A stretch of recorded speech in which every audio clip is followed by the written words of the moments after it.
What's up? It's Sean Linda from Two Black Guys with Good Credit. If managed supply runs is still on your to-do list, here's your sign to upgrade. Walmart Business has the tech, tools, and services that make it ridiculously easy to stock up for your office or team. Think scheduled deliveries, multi-user accounts, and even IT setup. Bonus, with a Walmart Business Plus membership, you get free shipping, spend analytics, and 2% rewards.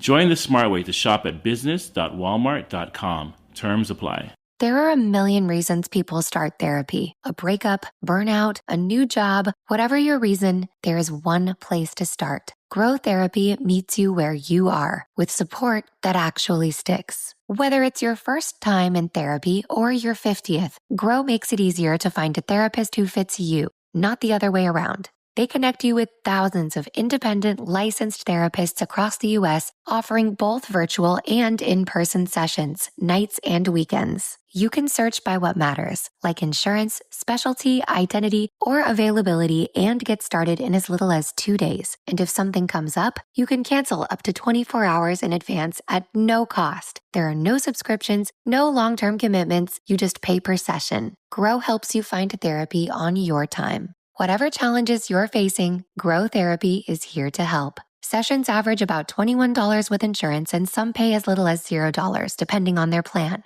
Grow accepts over 100 insurance plans, including Medicaid in some states. Visit growtherapy.com/start now today to get started. That's growtherapy.com/start now. growtherapy.com/start now. Availability and coverage vary by state and insurance plan. Discover a legacy of excellence in the heart of Washington, D.C. At the Catholic University of America, where more than 130 years of graduate education meet innovation and purpose.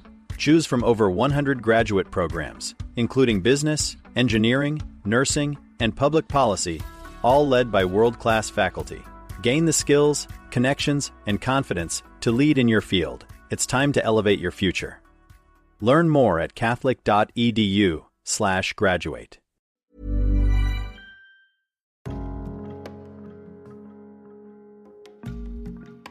Welcome back to Mindful Mondays.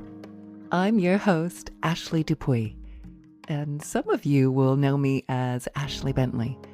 I've recently changed back to my maiden name, and I'll share more about that another time. But for now, just know you're in the right place. Same podcast, same me. This is your weekly space to slow down, soften the edges, and meet your inner world with curiosity and care. Right here on the Neurodivergent Experience podcast. So whether you're autistic, ADHD, highly sensitive, or simply curious about consciousness and change, you are very welcome here. And last week, we explored resilience, getting comfortable being uncomfortable, and learning how to bounce back in a way that honors your nervous system. And today, we're going a layer deeper into the mind side of that, how we frame our experiences, and how embracing a growth mindset can gently change our state, our story, and the strategies we reach for. So you might remember back in episode 3, we talked about the shoulds and the have-tos, and how shifting them into I get to can completely change how a moment feels. And today is like the long-form version of that idea.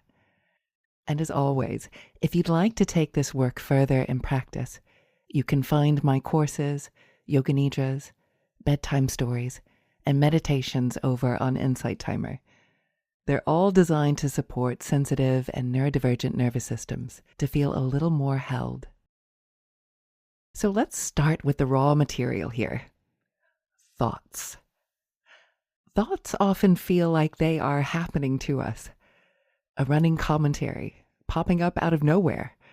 You're behind. You should be further along. You'll never get this. And if you are neurodivergent, this internal commentary can be very loud and very persistent, especially if you've spent years masking, being misunderstood, or feeling out of step with the world around you. Now, science still doesn't fully understand how thoughts arise or where exactly they come from. Some of the greatest minds in neuroscience will happily tell you this is still a mystery. But we do know two crucial things. You are not your thoughts, and you can change your relationship to them. So one of my favorite questions here is, can I look at my thoughts rather than through them? When you look through a thought, like I'm useless, the world appears tinted with that belief. Everything you see becomes evidence for it. But when you look at that thought, almost like a cloud passing through the sky of your awareness, you create a little bit of space. And in that space, you can remember, thoughts are not facts. They are mental events. They are stories your brain is telling, often to try and protect you, and often based on very old data. And for neurodivergent nervous systems, which are often wired for pattern detection and threat detection, this becomes a superpower once it's harnessed. The same brain that can catastrophize brilliantly can also reframe brilliantly once you learn how. And this is especially relevant if you live with OCD, which is part of the wider neurodivergent landscape. All human brains generate a constant stream of thoughts. And for many neurotypical people, most of these rise and fall below conscious awareness. Our neurodivergent brains can have more conscious awareness of these thoughts. And with OCD, it can feel as though the volume on that stream is turned up, and the spotlight of awareness gets stuck on particular thoughts, especially the scary, strange, or taboo ones. So that doesn't mean that your brain is worse. It means you're more conscious of what most people barely notice. So the difficulty isn't the existence of intrusive thoughts. Every brain has those. It's the meaning we give them and the compulsions that follow. This is why the practice of remembering that thoughts are not facts can be so powerful, particularly for OCD. You're not choosing those thoughts, but you can slowly learn to choose how much authority you give them. And that's where growth mindset and reframing become really supportive companions. So psychologist Carol Dweck introduced the language of a fixed and growth mindset. A fixed mindset assumes your abilities and intelligence are pretty much set. A growth mindset sees them as flexible, things you can develop with effort, learning, and support. And on paper, that sounds very simple, doesn't it? But in a neurodivergent or sensitive nervous system, it can be more layered. Many of us have had repeated experiences of struggle in work, school, relationships that taught us, I'm not good at X. I can't do Y. I always fail at Z. That's not just a belief. It's often a protective strategy. If you have been repeatedly shamed or overwhelmed, saying I can't can feel safer than risking another painful attempt. So I want to be very clear here. Adopting a growth mindset is not about gaslighting yourself into pretending everything is equally easy for everyone. It's about gently shifting from, I'm broken and I'll never change, to, I have a unique brain and body, and within that reality, there are still ways to grow, adapt, and support myself. So a growth mindset in this context might sound like, learning is harder for me in noisy environments, but I can find ways that work for my brain. Or, planning is difficult with my ADHD, but I can experiment with systems, reminders, or body doubling. Or, my sensory overwhelm is real, and I can still grow my capacity to meet it with more tools and support over time. So at its heart, a growth mindset is about seeing challenges as opportunities to learn, not proof that you're failing. It's about valuing practice over perfection. And for your nervous system, this shift is profound. Instead of every hard thing feeling like a verdict on your worth, it becomes a field for experimentation. So a growth mindset and reframing are deeply connected. You can't really have one without the other.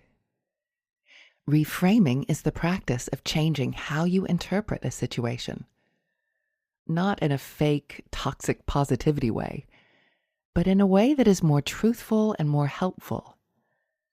It's about asking, is there another story I could tell about this moment that leaves me feeling more resourced and less trapped? So a few everyday neurodivergent friendly examples could be, let's say you miss a deadline because your executive function has crashed. An old frame might be, I'm hopeless and unreliable. But you could reframe that to be, my nervous system has hit its limits. This is information about what supports I need next time, not proof of my worth. Another example could be you leave a social event early because your sensory system is fried. The old frame might be, I'm so antisocial. Everyone must think I'm rude. The reframe could be, I honored my capacity. That's actually an act of self-respect and nervous system care. Or another example could be that maybe you struggle to start a new habit. The old frame on that might be, I clearly don't have what it takes. Or you could reframe it to be, my brain finds initiation hard. Tiny flexible steps will probably work better than big rigid ones. And notice how in all of these examples, the facts don't change. What changes is the meaning, and meaning is what your nervous system responds to most. And back in episode 3, we played with shifting I have to into I get to. I have to do my admin becomes I get to support my future self by doing this now. I have to rest can become I get to give my nervous system what it genuinely needs. Now, these may sound small, but your body hears those words. It feels the difference between obligation and choice. And if you've listened to episodes 12 and 20, where we explored the stories and the narratives we live inside, you'll probably hear the echoes here. Reframing and a growth mindset are two of the most powerful tools we have for actually shifting those stories. Not just intellectually, but in a way that your nervous system can feel. Each small reframe is like editing a single line in the script of your life. And over time, that script becomes more truthful, more spacious, and more on your side. So this is where mindset stops being fluffy and becomes very practical for your state. In episode 9, we talked about the nervous system ladder, the polyvagal ladder, the parasympathetic green regulated section at the top, and then moving down the ladder into the middle yellow sympathetic section, where there's fight, flight, and fawn. And then finally moving down to the bottom of the ladder into the red zone, the freeze or shutdown section. And framing and mindset about what's happening in any given moment can nudge you up or down that ladder. For example, you could have a thought of, I'm failing again. The emotion around that thought is shame and fear. How you experience it in the body might be a tight chest, shallow breathing, heart racing. And the likely state that you're in would be yellow or red, activation or shutdown. Now, if you reframe that thought to be, I'm learning what doesn't work for me, that's still data. So the emotion around that is curiosity. Maybe a bit of disappointment, but less shame. Feeling it in your body, your shoulders drop a little, and you breathe a bit deeper. So the likely state that you're in will be closer to green, closer to presence and connection. The external situation might be identical, but your inner narration has changed, and your physiology follows. And William James captured this beautifully when he said, most people live, whether physically, intellectually, or morally, in a very restricted circle of their potential being. Great emergencies and crises show us how much greater our vital resources are than we had supposed. Neurodivergent or not, we often live in a tiny circle of what's actually possible for us. When we consciously shift our mindset, we're not pretending everything is easy. We're stepping closer to that wider circle of our potential. And Hugh Mackay takes it further by challenging the cultural obsession with happiness. He says, wholeness is what we ought to be striving for, and part of that is sadness, disappointment, frustration, failure. I'd like just for a year to have a moratorium on the word happiness and to replace it with the word wholeness. Ask yourself, is this contributing to my wholeness? And if you're having a bad day, it is. And that's a profound reframe. Instead of, how do I get back to happy? The question becomes, how do I become more whole? And from a neurodivergent perspective, this is such a relief. Your hard days don't disqualify you from a meaningful life. They are part of the curriculum. So let's ground this in a few more human stories. Singer Tina Turner reflected on a life that included immense trauma and wrote about how her hardships gave her a mission. She said, after I began practicing Buddhism, I realized that my hardships could give me a mission, a purpose.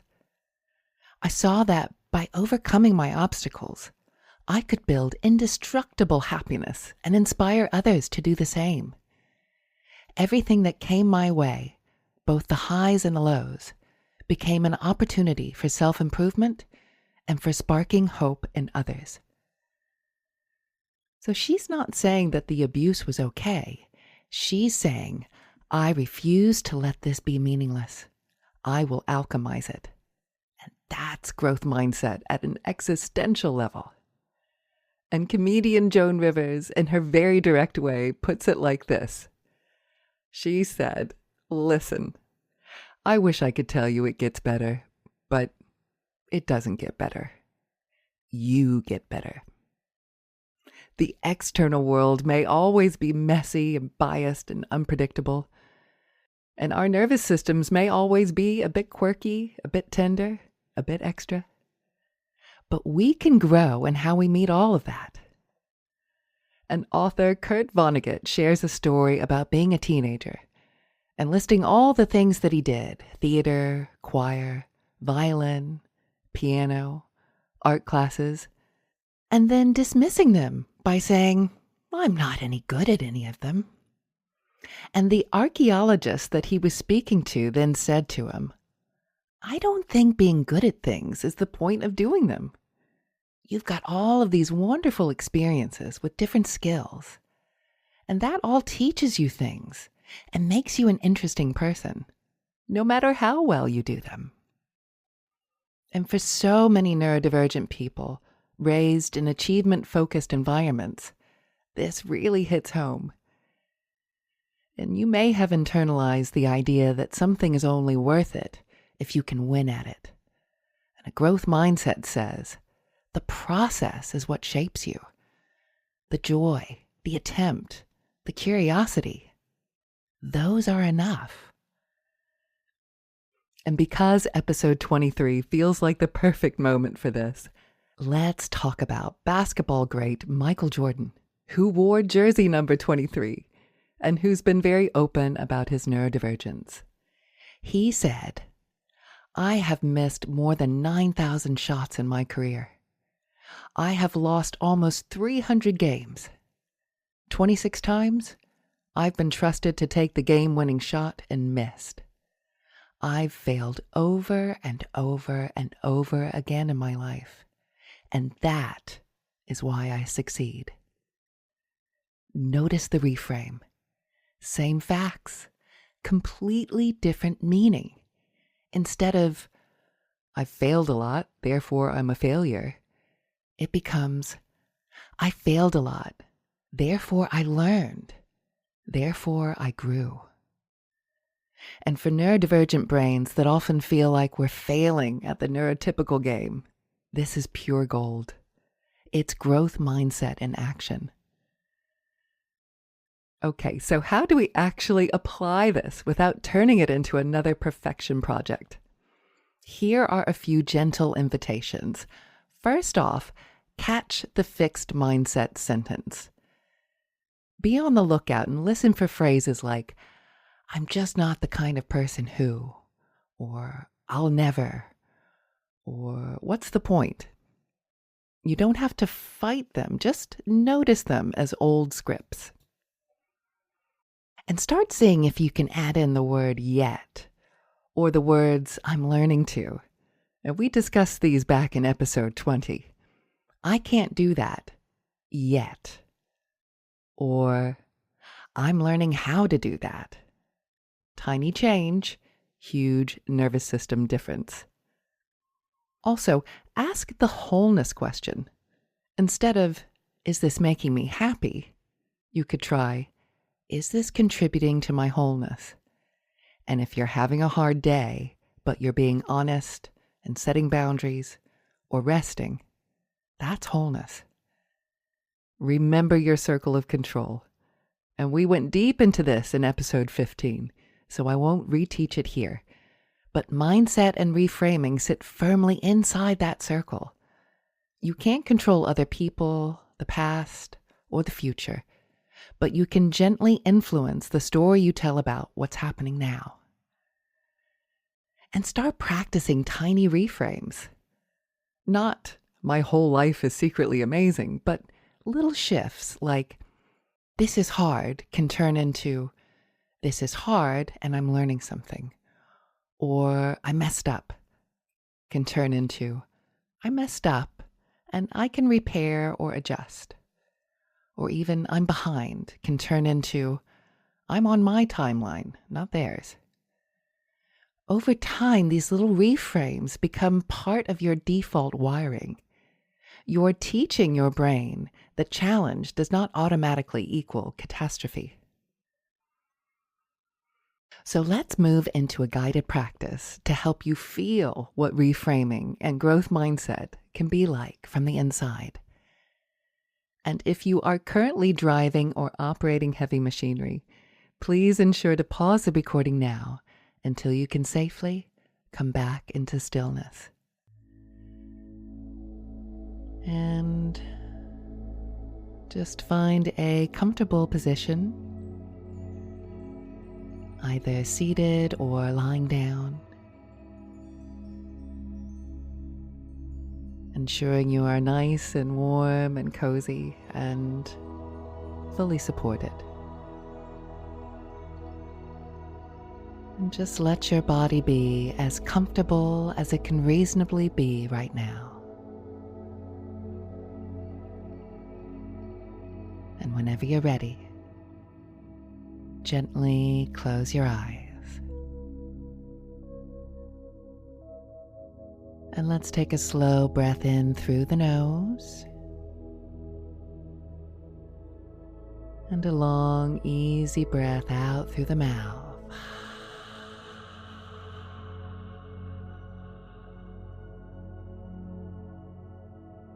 And again, in through the nose. And out through the mouth. letting that exhale just be a touch longer than the inhale, signaling to your nervous system we are safe enough to soften.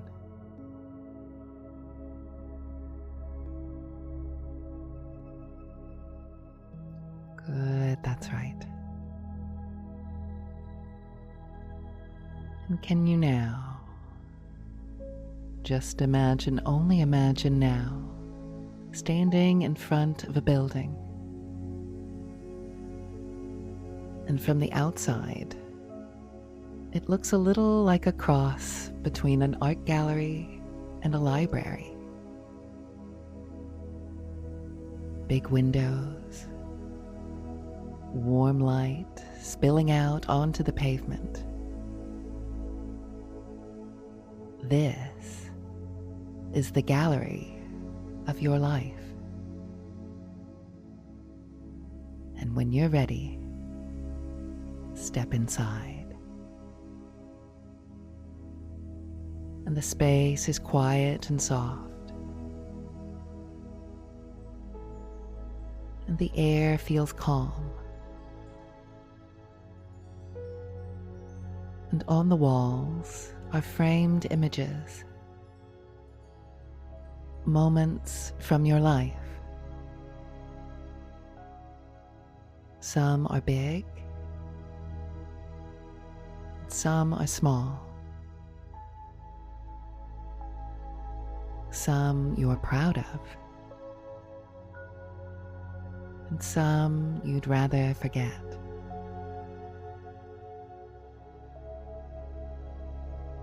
Just take a moment to notice what it feels like just to be here in this gallery of you.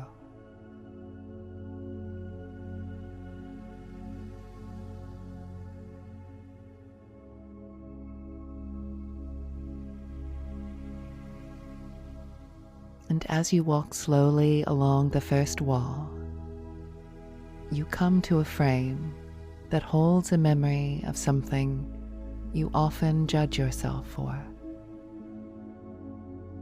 It might be a meltdown, a missed deadline, a relationship that ended, a time you felt you failed or were too much. Just let your intuition choose.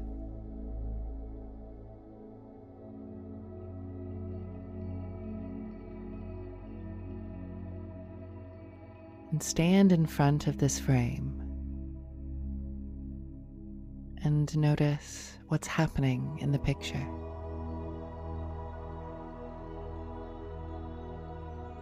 You might see your younger self or last week you.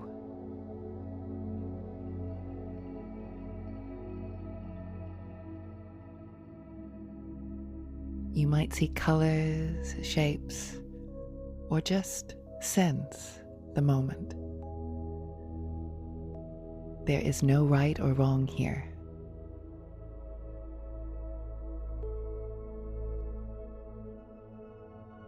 And as you look, notice what thoughts arise. What a mess. I should have known better. I always do this. This is the old frame, the fixed mindset story. And now gently imagine that beneath the image, there's a little plaque, like in a museum, with some words on it.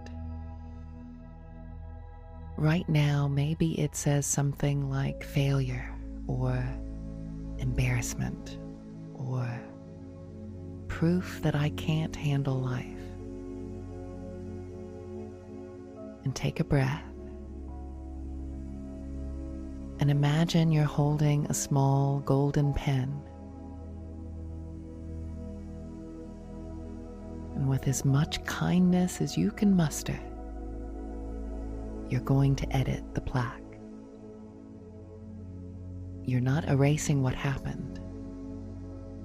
You are updating its meaning. And maybe you write something like, evidence of how overwhelmed and unsupported I was, and how hard I tried with the tools that I had.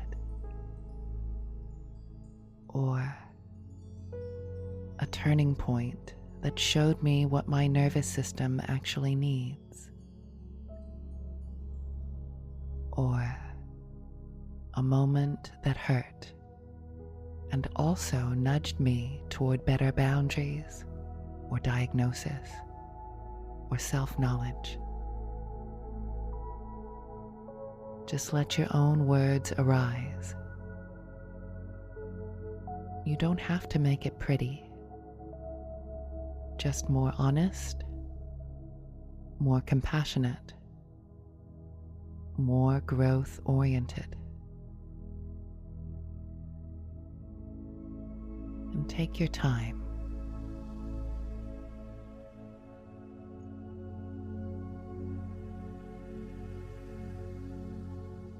And when you're ready, step back and read the new plaque to yourself. And notice what happens in your body as the meaning shifts. Maybe your jaw softens. Maybe your shoulders drop a little. Maybe your breath deepens. You've just practiced reframing in a way that your nervous system can feel.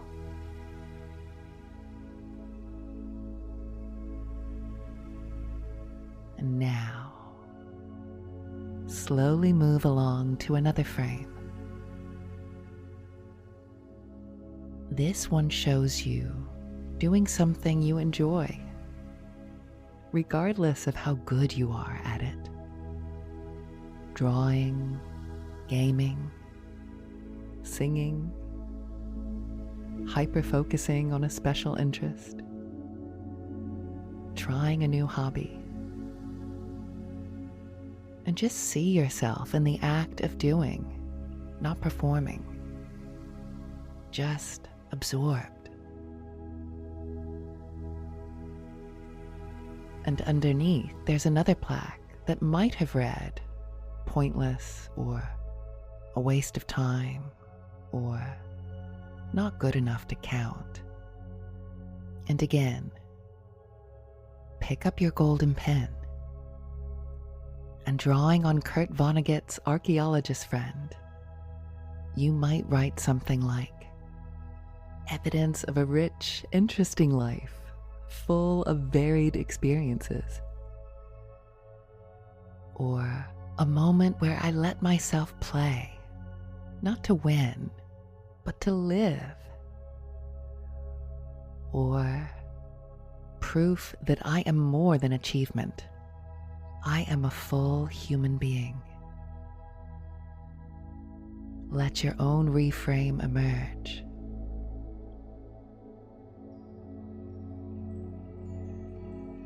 And read it back.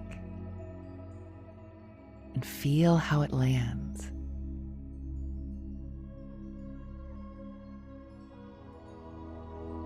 Good, that's right.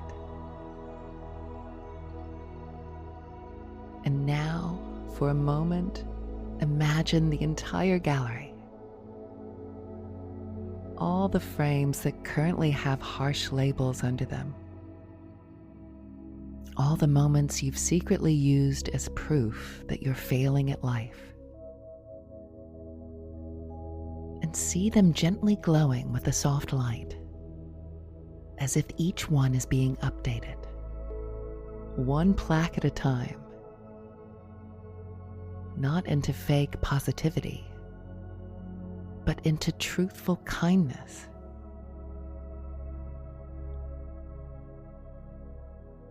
And as you do that, notice that some frames now read, evidence of survival, or data about what I need, or beginning of a new chapter, or proof that I keep going. And breathe that in. And notice now how it feels to imagine your life narrated in this way. And in the center of this gallery, you notice a small table with a blank card on it. And on the card is a simple prompt. In the story of my life, I am learning to see myself as someone who... ...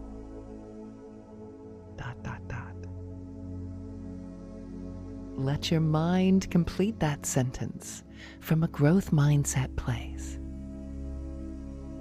It could be, in the story of my life, I am learning to see myself as someone who keeps trying, even when it's hard. Or as someone who learns from my nervous system, not fights it. Or is allowed to be sensitive and still strong. Or is writing a kinder story, one page at a time. Choose your own words.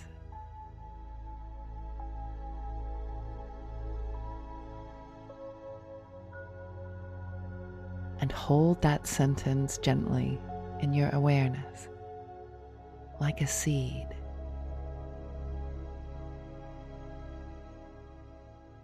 And we'll turn it into a tiny affirmation now, something your brain can come back to. Repeating silently inside 2 or 3 times now, I am learning to see myself as someone who...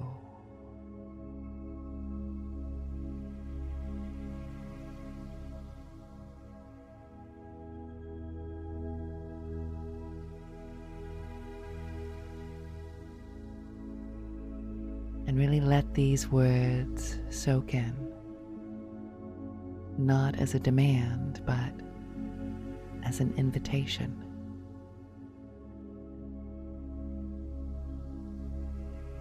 As you now begin to leave the gallery, walking towards the door, and notice how it feels to know you can come back here anytime to renegotiate the plaques, to soften the verdicts, to see your life with more context and compassion.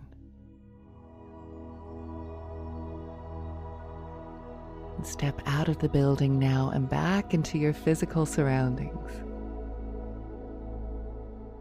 And feel the surface beneath you. And notice any sounds in the room. And feel your breath moving in and out. And gently wiggle your fingers and toes. Maybe roll your shoulders or stretch if that feels good. And whenever you're ready, and not a moment before, you can feel free to gently open your eyes. Thank you so much for joining me today. As this episode comes to a close, remember, a growth mindset and reframing are not about blaming yourself for not thinking positively enough. They are about reclaiming some of your inner authorship, especially in a world that has told many of us very narrow stories about what we're capable of. Today we explored thoughts as events you can look at, not identities you must look through. And if you'd like to keep practicing this work with support, you can find me on Insight Timer. Just search for Ashley Dupuy, where there are meditations and courses designed to help your nervous system and your mindset become steadier allies, especially if you're neurodivergent or highly sensitive. And next week on Mindful Mondays, we are going to explore gratitude, but not in the usual kind of way. We'll look at what the science actually says gratitude does to the brain and the nervous system, how it can shift our state without denying pain, and how to practice it in a way that feels authentic for sensitive and neurodivergent minds. No forced positivity here, and no guilt if you can't feel it yet. So if you've ever felt resistant to gratitude practices or secretly wondered why they're so hard when everyone says they're simple, next week's episode is for you. Until then, may you remember you are not your thoughts. You are the one who can choose, little by little, how to look at them.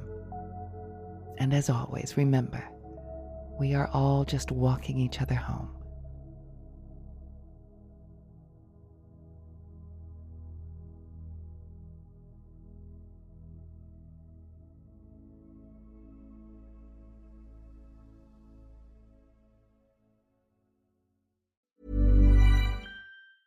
Dreaming of getting the all-new iPhone 17 Pro designed to be the most powerful iPhone ever? Then stay in bed and let a Boost Mobile expert deliver and set it up for you. Oh, actually, they will have to get up and open the door. Oh, right. Delivery available for select devices purchased at boostmobile.com. Terms apply. Here's how to stay alive longer so you can enjoy Boost Mobile's unlimited plan with a price that never goes up. Do not mistake a wasp nest for a piñata. Stay alive and switch now at Boost Mobile. After 30 gigs, customers may experience slower speeds. Customers will pay $25 a month as long as they remain active on the Boost Mobile Unlimited plan.